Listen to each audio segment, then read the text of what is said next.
ഇതുവരെ കണ്ട നിങ്ങൾ മോഡൽ ക്വസ്റ്റ്യൻ പേപ്പർ ഒക്കെ കണ്ടിട്ടുണ്ടായിരിക്കും. അതുപോലെ തന്നെ 9th-നും 10th-നും ഒക്കെ എന്താണ് ക്വസ്റ്റ്യൻ പേപ്പർ വന്നതുപോലെ അല്ല എൻ്റെ മക്കൾക്ക് വന്നിട്ടുള്ളതെന്ന് മിസ്സിന് അറിയാം. നമ്മുടെ ആശയവുമായി ബന്ധപ്പെട്ടിട്ട് എന്താണ് പുറമെ നിന്നുള്ള ചോദ്യങ്ങൾ ഉണ്ടായിരുന്നു. അതോടൊപ്പം തന്നെ നമ്മൾ പഠിച്ച കാര്യങ്ങൾ വളഞ്ഞും പൊളഞ്ഞും ഒക്കെയാണ് ചോദിച്ചിട്ടുള്ളത്.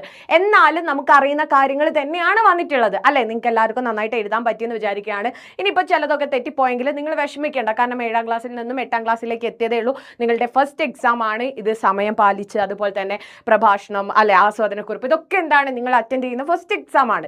സോ ആരും ടെൻഷൻ അടിക്കേണ്ട. എങ്ങനെയൊക്കെയായിരുന്നു ഉത്തരം വന്നത്, നമ്മൾ എങ്ങനെയൊക്കെയായിരുന്നു പഠിച്ചത് വന്നിട്ടുള്ളത് എന്നൊക്കെ ഒന്ന് നോക്കാം. അപ്പോൾ എല്ലാവർക്കും വീഡിയോയിലേക്ക് ഹാർദമായ സ്വാഗതം ഒരിക്കൽ കൂടെ. അപ്പോൾ മാക്സിമം ഫ്രണ്ട്സിലേക്ക് ഷെയർ ചെയ്യുക അല്ലെ. ഉത്തരങ്ങളൊക്കെ കൺഫ്യൂഷൻ ആയിട്ടിരിക്കുന്ന കുട്ടികളൊക്കെ ഉണ്ടായിരിക്കും. അപ്പോൾ അവരിലേക്കൊക്കെ മാക്സിമം ഷെയർ ചെയ്യുക. നമുക്ക് പെട്ടെന്ന് എന്ത് ചെയ്യാം, നമ്മുടെ ഓരോ ക്വസ്റ്റ്യൻസ് ഒക്കെ നോക്കാം. ആദ്യത്തേതെന്ന് വെച്ചാൽ നിങ്ങൾക്ക് കൃത്യമായിട്ട് ഈ ഒരു വർഷം മുതലായിരിക്കും 1.5 മാർക്കിന് അല്ലെ 40 മാർക്കിന്റെ ക്വസ്റ്റ്യൻ പേപ്പർ ഒക്കെ ഉണ്ടായിരിക്കുക. അപ്പോൾ എല്ലാവർക്കും ഈ ഒരു കൂൾ ഓഫ് ടൈം ഒക്കെ നോക്കിയിട്ട് എഴുതാൻ പറ്റിയെന്ന് വിചാരിക്കുന്നു. അതൊക്കെ നമുക്ക് എന്താണ് ഇനി വഴിയെ ഉള്ള എക്സാമുകളിലൊക്കെ ശരിയാക്കി എടുക്കാനുണ്ട്. പലർക്കും സമയം കിട്ടിയില്ല എന്നൊക്കെ മിസ്സിന് പേഴ്സണലായിട്ട് മെസ്സേജ് അയച്ചു. അപ്പോൾ ഞാൻ പറഞ്ഞ ഒരു കാര്യം അത് തന്നെയാണ്.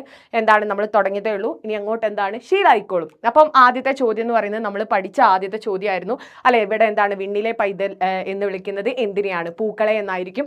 എല്ലാവരും ഉത്തരം എഴുതിയിട്ടുണ്ടാവുമെന്ന് മിസ് വിചാരിക്കുന്നു. ഏതായിരുന്നു? ഓപ്ഷൻ സി ആണ്.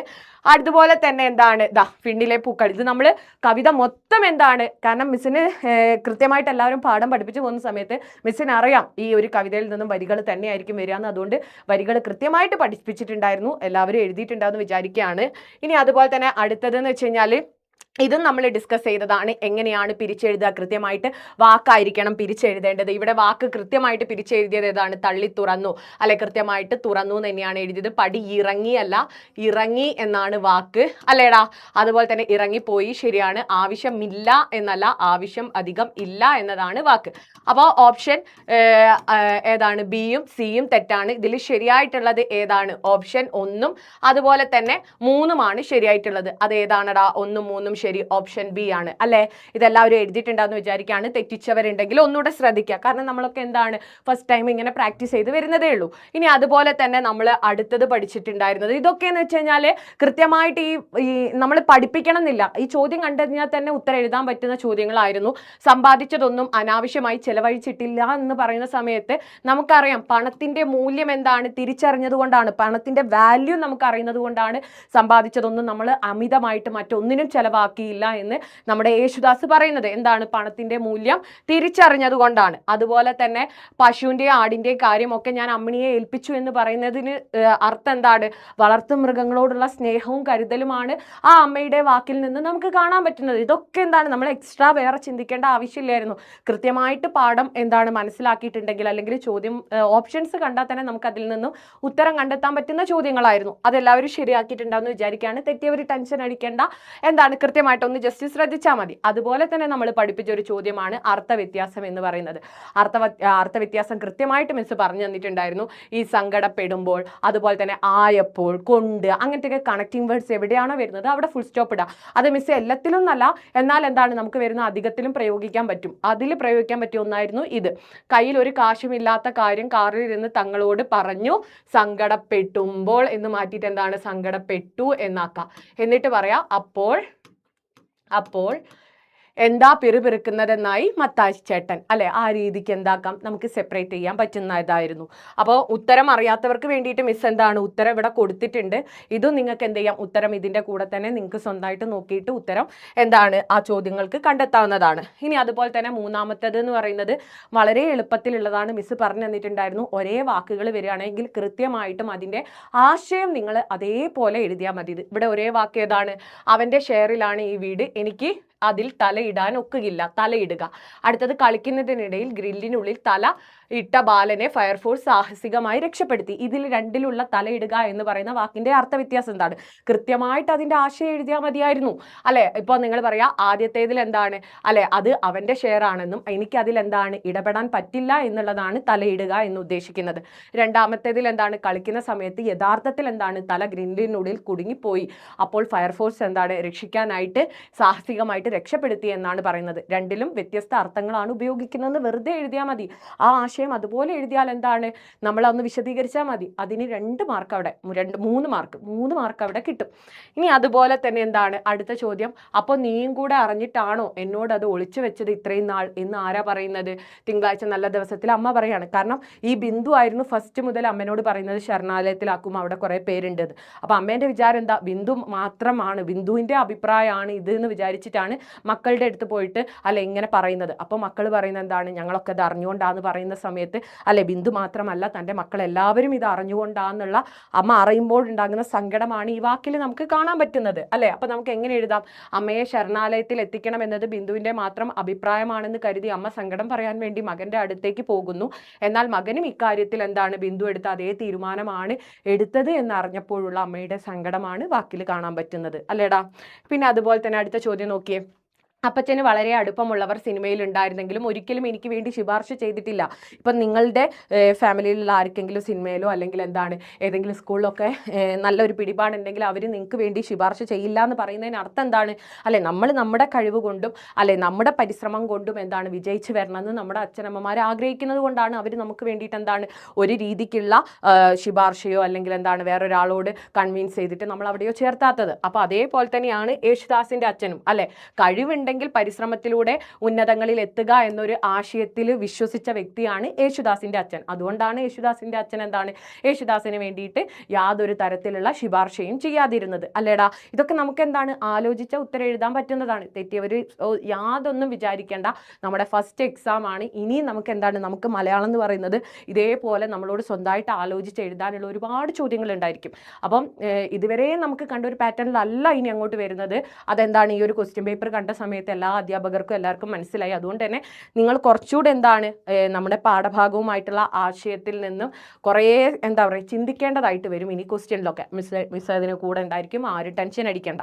പിന്നെ അതുപോലെ തന്നെ എന്താണ് നമ്മൾ അടുത്തൊരു ചോദ്യം എന്ന് പറയുന്നത്, അമ്മക്കറിയുന്നില്ല പാഠഭാഗവും ചിത്രത്തിലും തെളിയുന്ന വൃദ്ധരോടുള്ള സമീപനം. ഇത് നമ്മൾ ഡിസ്കസ് ചെയ്ത 7 മാർക്കിന്റെ ചോദ്യമാണ് അല്ലെ. നമ്മൾ അമ്മ എന്ന് പറയുന്ന കഥാപാത്രത്തിൽ തന്നെ പറഞ്ഞിട്ടുണ്ടായിരുന്നു അമ്മ അനുഭവിക്കുന്ന വേദന. അതോടൊപ്പം എന്താണ് ലാസ്റ്റ് പാരഗ്രാഫിൽ വൃദ്ധർ അനുഭവിക്കുന്ന വേദന അല്ലെ, വൃദ്ധരോട് ഇന്ന് കാണിക്കുന്നത് അല്ലെ, വൃദ്ധരെ എന്താണ് ഇന്ന് എല്ലാവരും അവഗണിക്കുകയാണ്, 2ാം ബാല്യം എന്നറിയപ്പെടുന്ന വാർദ്ധക്യം ഇന്ന് എല്ലാവരും എന്താണ് ഒരു വലിച്ചെറിയപ്പെടുന്ന അല്ലെങ്കിൽ മാറ്റി നിർത്തപ്പെടുന്ന ഒന്നായിട്ടാണ് കാണുന്നത്. അതുകൊണ്ടാണ് വൃദ്ധസദനങ്ങൾ കൂടുന്നത്.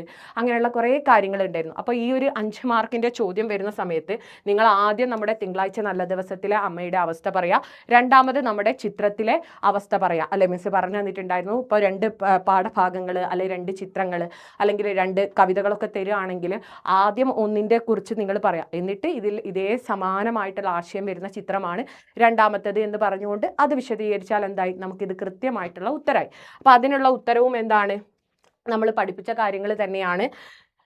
എങ്ങനെ എഴുതണം എന്നുള്ളത് മിസ് നേരത്തെ തന്നിട്ടുള്ള ആ ഉത്തര സൂചികയിൽ കൊടുത്തിട്ടുണ്ട്. അതുപോലെ തന്നെയാണ് നീലകണ്ഠന്റെ സ്വഭാവ സവിശേഷത, അതും നമ്മൾ ഡിസ്കസ് ചെയ്ത കാര്യങ്ങളാണ് അല്ലെ. നീലകണ്ഠനെ കുറിച്ചിട്ട് എല്ലാവരും നന്നായിട്ട് എഴുതിയിട്ടുണ്ടാവുന്ന മിസ്സിന് അറിയാം. ഏറ്റവും കൂടുതൽ എല്ലാവരും നന്നായിട്ട് പഠിച്ച ഒരു കഥാപാത്ര നിരൂപണം കൂടെയായിരിക്കും നീലകണ്ഠൻ. അത് അതേപോലെ ചോദിച്ചിട്ടുണ്ട്, എല്ലാവരും എഴുതിയിട്ടുണ്ടാവുമെന്ന് വിചാരിക്കുകയാണ്. പിന്നെ അതുപോലെ തന്നെ ഈ ഗദ്യഭാഗം വായിച്ചിട്ട് ഇതിനെ എന്താണ് 3ആയിട്ട് ചുരുക്കുക. ഇത് മിസ് പറഞ്ഞു തന്നത് എങ്ങനെയാ, കൂൾ ഓഫ് ടൈമിൽ നിങ്ങൾ 5 മിനിറ്റ് ഇത് വായിക്കാനായിട്ട് മാറ്റി വെക്കണം.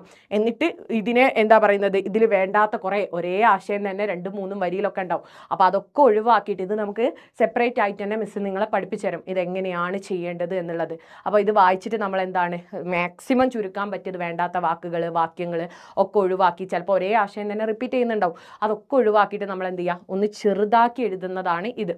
അപ്പോൾ നിങ്ങൾ സ്വന്തമായിട്ട് ചെയ്തിട്ടുണ്ടാകുമെന്ന് വിചാരിക്കുകയാണ്. ഇനി പോകുന്ന ക്ലാസ്സുകളിൽ നമുക്ക് എന്ത് ചെയ്യണം, അത് കൃത്യമായിട്ട് പഠിക്കണം. ഓക്കെ. പിന്നെ അതുപോലെ തന്നെ എന്താ പറയുന്നത്, ഇതിൻ്റെ ഉത്തരമൊക്കെ മിസ് ഇവിടെ കൊടുത്തിട്ടുണ്ട്. അപ്പോൾ ഒന്ന് നോക്കണം എന്നുള്ളവർ എന്ത് ചെയ്യുക, ജസ്റ്റ് ഒന്ന് എന്താ ചെയ്യുക, സ്ക്രീൻ ഒന്ന് പോസ് ചെയ്ത് അതൊന്ന് നിങ്ങൾ എഴുതിയെടുക്കുക. ഓക്കെ. പിന്നെ അതുപോലെ തന്നെ ഏറ്റവും ലാസ്റ്റ് എന്ന് പറയുന്നത്, ലാസ്റ്റ് അല്ല, നമ്മുടെ എന്താണ് 5 മാർക്കിൻ്റെ മറ്റൊരു ചോദ്യമായിരുന്നു കവിതയിലുള്ള ആശയം പോലെ തന്നെ എന്താണ് ജീവിതത്തെ കുറിച്ചിട്ട് 2 കവിതകൾ തന്നിട്ട് അതിൽ നിന്നും എന്താണ് ചോദ്യം ചോദിച്ചിട്ടുണ്ടായിരുന്നു. ആദ്യത്തേത് എന്താണ്, ജീവിതം ഒരു ഓടക്കുഴൽ പോലെ എത്ര ഒഴിഞ്ഞതും ഒന്നുമല്ലാത്തതും എന്നാൽ അതേസമയം അതിരിറ്റ മാധുര്യമാർന്ന ഗാനവീചികളാൽ വിസ്മയകരവും, പക്ഷേ എല്ലാം അത് വായിക്കുന്നവനെ ആശ്രയിച്ചിരിക്കും. രണ്ടാമത്തേത് ജീവിതം എന്ന ഗാനത്തിൽ ഏറ്റവും മനോഹരമായ താളം നിങ്ങളാണ്. ഇവിടെ ജീവിതത്തെ ഓടക്കുഴലായിട്ടും അതുപോലെ തന്നെ എന്താണ് നമ്മളെ ഓടക്കുഴലായിട്ടും അതുപോലെ തന്നെ ജീവിതത്തെ സംഗീതമായിട്ടും ഒക്കെയാണ് ഉപമിച്ചിരിക്കുന്നത്. അപ്പോൾ ആദ്യത്തെ വരി നിങ്ങൾ വിശദീകരിക്കുക. ജീവിതഗാനം എന്ന PN ദാസിന്റെ എന്താ പറയുന്നത് വരികളിൽ ജീവിതം എന്താണ്, ഒരു ഓടക്കുഴലാണ് എന്നും ഒഴിഞ്ഞതും ഒന്നുമില്ലാത്തതാണ്. നമ്മുടെ ജീവിതം എന്താണ്, നമുക്ക് ആർക്കും പ്രിഡിക്റ്റ് ചെയ്യാൻ പറ്റുന്നതല്ല. ആർക്കും എന്താണ് നിർവചിക്കാനോ അല്ലെങ്കിൽ നാളെ എന്ത് നടക്കുമെന്നോ ഒരാൾക്കും അറിവില്ല. അപ്പോൾ അവിടെ നമ്മൾ എന്ത് ചെയ്യണം, എന്നാൽ അതേസമയം അതിരിറ്റ മാധുര്യമാർന്ന ഗാനവീചികളാൽ വിസ്മയമാകും. ചില സമയങ്ങളിൽ ചില നിമിഷങ്ങൾ എന്താണ് വളരെ നല്ല നിമിഷങ്ങളാൽ നമ്മുടെ ജീവിതം സന്തോഷകരമാകും. പക്ഷെ അത് വായിക്കുന്നവനെ ആശ്രയിച്ചിരിക്കും. നമ്മൾ എങ്ങനെയാണോ നമ്മുടെ ജീവിതത്തെ കാണുന്നത് ആ രീതിക്കായിരിക്കും നമ്മുടെ ജീവിതം ഉണ്ടായിരിക്കുക. നമ്മുടെ ജീവിതത്തിൽ നമ്മൾ വിചാരിക്കുകയാണ് ഇനി സങ്കടം മാത്രമേ ഉള്ളൂ, അല്ലെങ്കിൽ പ്രതീക്ഷയില്ലാതെ ജീവിച്ചു കഴിഞ്ഞാൽ ആ രീതിക്കായിരിക്കും നമ്മുടെ ജീവിതം. അതേ മറിച്ച് നമ്മുടെ ജീവിതത്തെ എന്താണ് ഒരു പ്രതീക്ഷയോടെ അല്ലെങ്കിൽ പ്രത്യാശയോടെ കാണണമെങ്കിൽ നമ്മുടെ ജീവിതം എന്താണ് സന്തോഷഭരിതമാകും. ഓരോരുത്തരും എങ്ങനെയാണോ ജീവിതം കൊണ്ടുപോകുന്നത് അതിനനുസരിച്ചായിരിക്കും അവരവരുടെ ജീവിതം. അതാണ് ആദ്യത്തെ വരിയിൽ പറയുന്നത്. രണ്ടാമത്തേതിലോ നമ്മളാണ് നമ്മുടെ അതായത് ജീവിതം എന്നത് ഒരു ഗാനത്തിലാണ്. നിങ്ങൾ പറയാ രണ്ടാമത്തെ വരി മുഹമ്മദ് ഇക്ബാലിന്റെ എന്താ പറയുന്നത് രണ്ടാമത്തെ എന്താ പറയുന്നത് വരികളിൽ പറയുന്നത് ജീവിതം എന്ന് പറയുന്നത് ഒരു ഗാനം പോലെയാണെന്നും ഏറ്റവും മനോഹരമായിട്ടുള്ള താളം നമ്മളാണ്. അപ്പോൾ ജീവിതം ഒരു ഗാനമാണെങ്കിൽ അതിൽ ഏറ്റവും താളം നമ്മളാണ് നമ്മുടെ ജീവിതത്തെ എന്താണ് എങ്ങനെ കൊണ്ടുപോകണം, എങ്ങനെ സുന്ദരമാക്കണം എന്നൊക്കെ തീരുമാനിക്കുന്നത്. നമ്മളെ ആശ്രയിച്ചാണ് നമ്മുടെ ജീവിതം ഇരിക്കുന്നത് എന്നതാണ് ഈ രണ്ട് വരികളുടെയും അർത്ഥം എന്ന് പറഞ്ഞുകൊണ്ട് വിശദീകരിക്കുക. ഓക്കെ, ക്ലിയർ ആണല്ലോ? ഇതേ രീതിക്ക് ജീവിതത്തെക്കുറിച്ചും സൗഹൃദത്തെക്കുറിച്ചും ഒക്കെ ചോദ്യങ്ങൾ വരും. അപ്പം ഈ രീതിക്ക് എന്താണ് നമുക്ക് പുറമെ നിന്നുള്ള ചോദ്യങ്ങൾ എക്സ്പെക്ട് ചെയ്തുകൊണ്ട് ഇനി അങ്ങോട്ട് വരുന്ന കാര്യങ്ങളൊക്കെ പഠിക്കേണ്ടതായിട്ടുണ്ട്. പക്ഷേ 9ലും 10ലും ഇതേ രീതിക്കല്ല ചോദ്യം. നിങ്ങൾക്കാണ് കുറച്ച് എന്താണ് തിരിഞ്ഞും മറിഞ്ഞൊക്കെ ചോദ്യങ്ങൾ വന്നിരിക്കുന്നത്. ഇനി അതുപോലെ തന്നെ ഇവിടെ നോക്കിയേ, കഥകളി കുട്ടിക്കാലത്തെ കഥകളി അനുഭവത്തെ കുറിച്ചിട്ട് നമ്മുടെ കളിവിളക്കിൻ തിരുനാളത്തിലുള്ള കലാമണ്ഡലം രാമൻകുട്ടി നായരുടെ എന്താ പറയുന്നത് അനുഭവം എഴുതാൻ വേണ്ടിയിട്ടാണ്. അപ്പോൾ അത് നമ്മൾ കൃത്യമായിട്ടും എന്താണ് ഇവിടെ പറഞ്ഞു തന്നിട്ടുണ്ടായിരുന്നു. കലാമണ്ഡലം രാമൻകുട്ടി നായർക്ക് ഉണ്ടായിട്ടുള്ള അനുഭവം മിസ് പറഞ്ഞു തന്നിട്ടുണ്ട്. അത് തന്നെ പഠിച്ചാൽ മതി, കാരണം അത് അനുഭവമാണ്. അതേപോലെ തന്നെയായിരിക്കും ചോദ്യം വരാന്ന്. അപ്പോൾ അത് അതേപോലെ വന്നിട്ടുണ്ട്, നിങ്ങൾ എല്ലാവരും എഴുതിയിട്ടുണ്ടാവുമെന്ന് വിചാരിക്കുകയാണ്. പിന്നെ അതുപോലെ തന്നെ എന്താണ് ആത്മാർത്ഥ സൗഹൃദം ജീവിത വിജയം പ്രഭാഷണമാണ്. പ്രഭാഷണം എങ്ങനെയാണ് എഴുതുക എന്നുള്ള സ്ട്രക്ചർ നമ്മൾ പഠിച്ചതാണ്. പിന്നെ അതുപോലെ തന്നെ സൗഹൃദത്തെക്കുറിച്ച് ഇൻട്രൊഡക്ഷൻ കൊടുക്കുക. എന്നിട്ട് നമ്മൾ എന്ത് ചെയ്യുക, നമ്മുടെ പാഠഭാഗത്തെ അവിടെ വിശദീകരിക്കുക. നീലകണ്ഠൻ്റെ ആ കഥാപാത്ര നിരൂപണം, അതുപോലെ തന്നെ നമ്മുടെ എന്താ പറയുന്നത് അനുതാരം എങ്ങനെയാണ്, ഇവരുടെ സൗഹൃദത്തെക്കുറിച്ച് നിങ്ങൾക്ക് കാര്യമായിട്ട് വിശദീകരിക്കാൻ പറ്റും. എന്നിട്ട് ഇന്നത്തെ കാലത്ത് എങ്ങനെയാണ് സൗഹൃദങ്ങൾ അല്ലെ എന്ന് പറയാം. പലരും ചതിക്കുന്നവരുണ്ട്, അതുപോലെ തന്നെ എന്താണ് കാര്യസാധ്യത്തിന് വേണ്ടിയിട്ട് സുഹൃത്തുക്കളെ കൊല്ലുന്നവരും കാര്യങ്ങളും ഒക്കെ ഉണ്ട്. എന്നാൽ നമ്മൾ എന്താ പറയുന്നത് എന്നാൽ നമ്മുടെ ജീവിതത്തിലൊക്കെ ഒരു വിജയം വേണമെങ്കിൽ ആത്മാർത്ഥതയും അതുപോലെ തന്നെ എന്താണ് സ്നേഹവുമുള്ള ഒരു സുഹൃത്തിന് എന്താണ് നമ്മുടെ ജീവിതത്തിൽ നമ്മളെ ഉയർച്ചയിലേക്ക് എത്തിക്കാൻ സാധിക്കും. അത്തരത്തിലുള്ള സുഹൃത്തുക്കളെ കണ്ടെത്താൻ എല്ലാവർക്കും സാധിക്കട്ടെ എന്നൊക്കെ പറഞ്ഞുകൊണ്ട് നന്ദി നമസ്കാരം പറഞ്ഞുകൊണ്ട് ഈ എസ്സേ എഴുതാമായിരുന്നു. എല്ലാവരും എഴുതിയിട്ടുണ്ടാകുമെന്ന് വിചാരിക്കുകയാണ്. പിന്നെ നമ്മൾ പറഞ്ഞതായിരുന്നു ആസ്വാദനക്കുറിപ്പ്, അതെന്താണ് പുറത്തു നിന്നായിരിക്കും വരിക, അതെങ്ങനെ എഴുതണം എന്നുള്ളത് മിസ് പറഞ്ഞു തന്നതാണ്. നിങ്ങൾ എഴുതിയിട്ടുണ്ടാകുമെന്ന് വിചാരിക്കുകയാണ്. ഈ രീതിക്ക് എന്താ പറയുന്നത് മറ്റുള്ളവർക്കൊക്കെ അല്ലെ നമ്മളെ എന്താ പറയുന്നത് പലർക്കും അത്രത്തോളം ടഫായിരുന്നെങ്കിലും എക്സാം നമ്മൾ പഠിച്ച കാര്യങ്ങൾ തന്നെയാണ് കൂടുതലും വന്നിട്ടുള്ളത്. പുറത്ത് നിന്നിട്ടുള്ളത് ഉണ്ടായിരുന്നു അല്ലെ, ചോദ്യപേപ്പറിൽ മാറ്റമുണ്ടായിരുന്നു. എന്നാലും അല്ലെ നമ്മളെ അപേക്ഷിച്ച് എന്താ പറയുന്നത് എന്നെ കേട്ടിട്ടുള്ള കുട്ടികളെ അപേക്ഷിച്ച് എല്ലാവർക്കും നന്നായിട്ട് എഴുതാൻ പറ്റിയിട്ടുണ്ടാവുമെന്ന് വിചാരിക്കുകയാണ്. അപ്പം ഉത്തരങ്ങൾ ഇങ്ങനെയൊക്കെ ആയിരുന്നു നിങ്ങൾ എഴുതേണ്ടിയിരുന്നത്. എല്ലാവർക്കും മനസ്സിലായെന്ന് വിചാരിക്കുകയാണ്. നിങ്ങൾക്ക് എങ്ങനെയൊക്കെ ഉണ്ടായിരുന്നു എക്സാം എന്നുള്ളത് കമൻറ്റ് ബോക്സിൽ അറിയിക്കുക. ഇതേപോലെ എന്താണ് നിങ്ങൾക്ക് യൂസ്ഫുൾ ആയിട്ടുള്ള മറ്റൊരു വീഡിയോയിൽ കാണാം. അതുവരെ ടാറ്റാ ബൈ.